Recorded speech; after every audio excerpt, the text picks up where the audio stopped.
Ley universal de la inducción. Vamos a llevar a cabo 3 experimentos con los aparatos representados en la figura. Tenemos aquí 2 mesas, la mesa 1 y la mesa 2, y vamos a decir que ambas tienen ruedas de forma que se pueden mover fácilmente.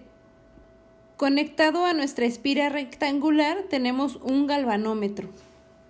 Y para tener la mayor FEM, una FEM inducida más grande, vamos a darle varias vueltas a nuestra bobina de forma que tenga una FEM mayor a que si solo tuviera una sola vuelta. En la mesa 1 tenemos una batería conectada a una bobina por la cual pasa una corriente I. Y tenemos aquí una cinta resistiva, una resistencia.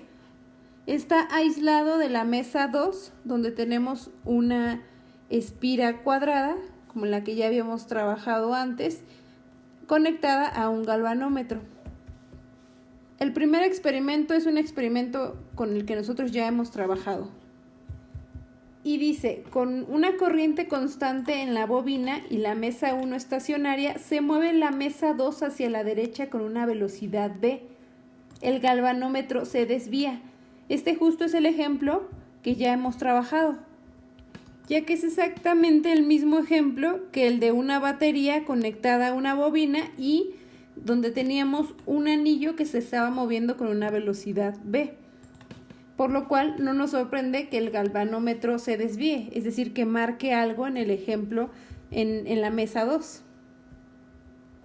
El experimento 2 es el siguiente. Con una corriente constante en la bobina y la mesa 2 estacionaria, se mueve la mesa 1 hacia la izquierda con una velocidad v. El galvanómetro se desvía. Esto tampoco nos sorprende. Ya hemos discutido la equivalencia de los experimentos 1 y 2 a través de la equivalencia de la invariancia de Lorentz.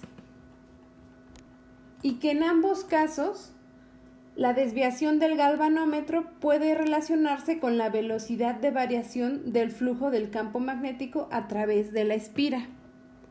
Finalmente, en el experimento 3, en este experimento ambas mesas permanecen en reposo, pero variamos la corriente I en la bobina deslizando el contacto K a lo largo de la cinta resistiva, de tal forma que la velocidad de disminución del campo magnético en la espira sea la misma que en los experimentos 1 y 2. La pregunta es, ¿habrá alguna desviación del galvanómetro? Para un observador que se encuentre en la mesa 2 y que mide el campo magnético en algún punto en función del tiempo y de la posición, no hay manera alguna de que pueda distinguir entre los experimentos 1, 2 y 3. De esta forma, hemos encontrado a través de estos experimentos que el experimento 3 es equivalente al experimento 2 y al experimento 1. La desviación del galvanómetro tiene el mismo valor en cada uno de los experimentos. Así, los experimentos de Faraday fueron los primeros en demostrar este hecho fundamental. La fuerza electromotriz que observamos depende solamente de la velocidad de variación del flujo magnético y nada más. Podemos establecer como una relación universal la ley de la inducción de Faraday, la cual nos dice, si C es una curva cerrada estacionaria en las coordenadas X, Y y Z, y si S es una superficie limitada por nuestra curva cerrada C, y el campo magnético en este punto y tiempo, es decir, que depende de X, Y, Z y T, es el campo magnético medido en el punto y en el instante T, entonces tenemos que la FEM es igual a la integral de línea sobre la curva cerrada C del campo eléctrico punto ds, y esto es igual a menos la derivada con respecto del tiempo de la integral de superficie del campo magnético, que es igual a la variación en el tiempo del flujo magnético en forma negativa. Y a esta se le conoce como la ley de Faraday. Ahora notemos lo siguiente. Como la integral de línea sobre el campo eléctrico es igual a menos la derivada con respecto del tiempo de la integral de superficie del campo magnético, y esto es cierto para toda curva C que limita la superficie S, podemos buscar la forma de expresar qué ocurre en cada punto. Cada punto que por supuesto conforma nuestra suma, que es la integral. De esta forma analicemos lo siguiente, operemos como se acostumbra haciendo que nuestra trayectoria C y nuestra superficie S se hagan tan pequeñitas como nosotros lo necesitemos. Así tenemos al principio que nuestro contorno C ahora está encerrando una superficie más pequeña, todo alrededor de un punto determinado que aquí he puesto como DA. Si la continuamos haciendo C cada vez más pequeño, hasta que al final solo encierra a un punto determinado, y a este punto determinado le vamos a pedir que no sea singular en el campo magnético. Nuestra pequeña superficie ahora va a ser es un punto. Aquí lo he dibujado un poco más grande, pero es un punto.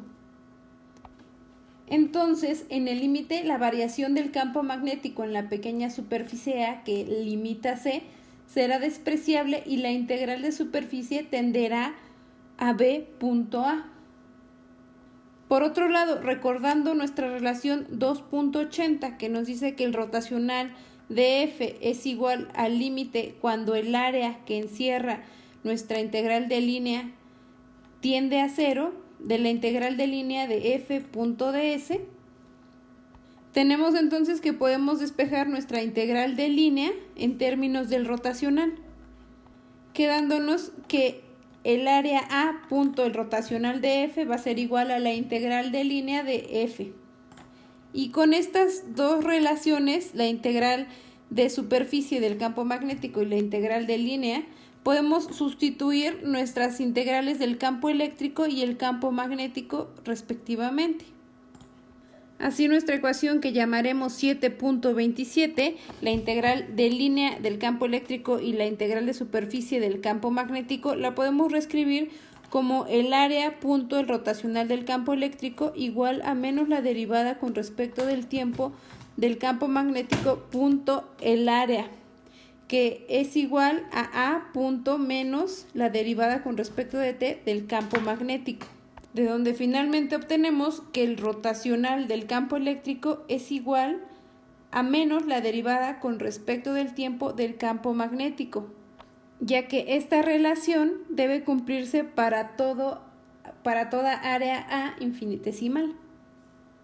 Ahora, como sabemos que el campo magnético depende tanto del tiempo como de la posición, podemos reescribir la derivada total como una derivada parcial con respecto del tiempo.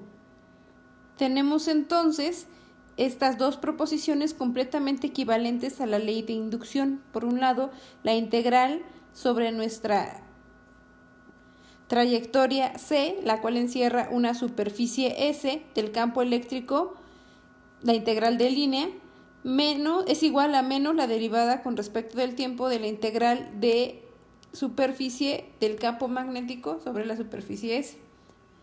O el rotacional del campo eléctrico es igual a menos la parcial del campo magnético con respecto del tiempo.